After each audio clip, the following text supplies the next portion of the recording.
to start my day. Gather all my books and I'm on my way. It's a central thing. Hi again, everyone, and welcome to this week's edition of CCC Connect. I'm your host for this week, Pastor Chris. Let's begin again with a few ways that you can stay connected to CCC this week.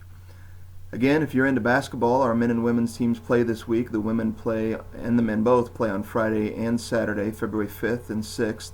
You can watch those games online at ccctigers.com by clicking on the camera for the scheduled game that you're looking up. Both these teams have been playing really well, particularly our men's team, so check them out on our website. That's Friday and Saturday, the 5th and the 6th of this week.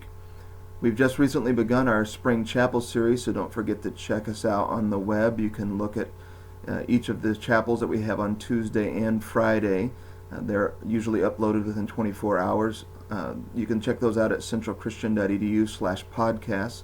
One little note, this Friday's chapel is a communion chapel, and so we'll not be recording that chapel, but Tuesday's chapel will be up and uploaded and on our website probably today.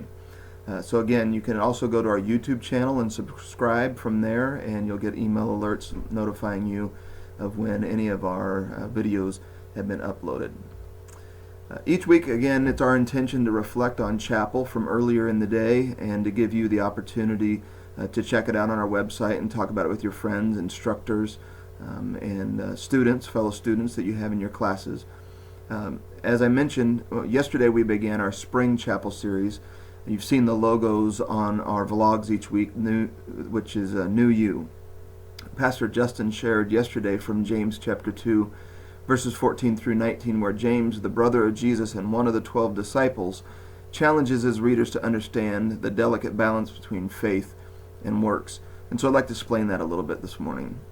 In the Old Testament, God, through Moses, set up a system of regulations for how you were to live your life to honor God.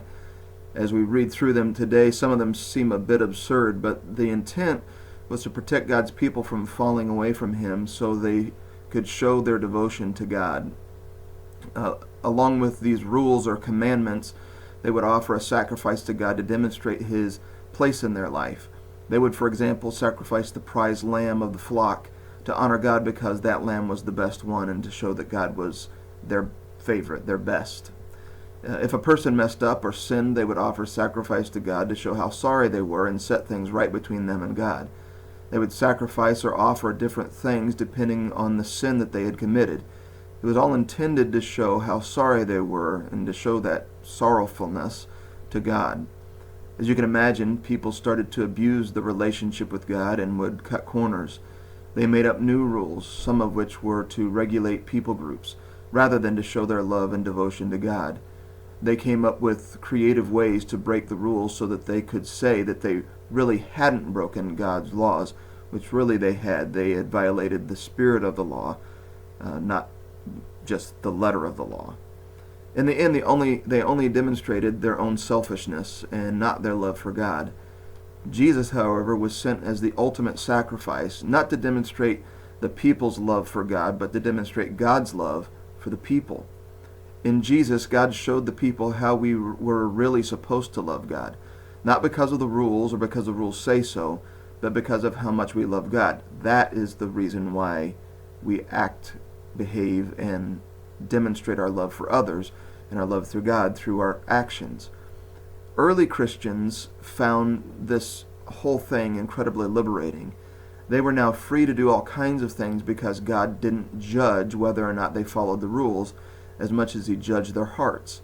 In other words, their faith in God through His Son Jesus was what mattered the most. But early Christians went from one extreme to the other.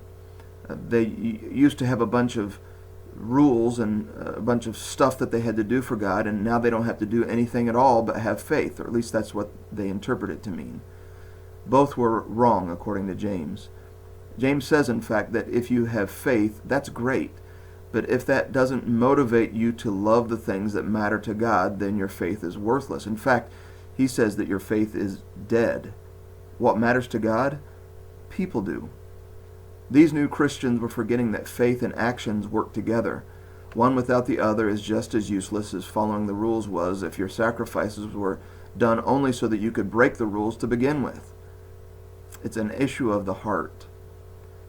I want to remind you each week that if you'd like to talk or pray, we would love to talk or pray with you. Here's our contact information here in just a moment. And be sure to read through James chapter 2, verse 14 through 20, and check out this week's chapel from Tuesday, February 2nd, 2016.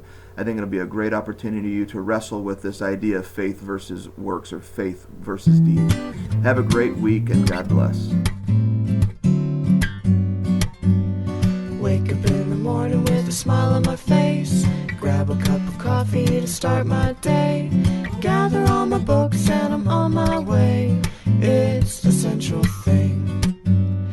Making new friends and learning to love. Living as family with everyone. Leaning on faith in God above. It's a central thing.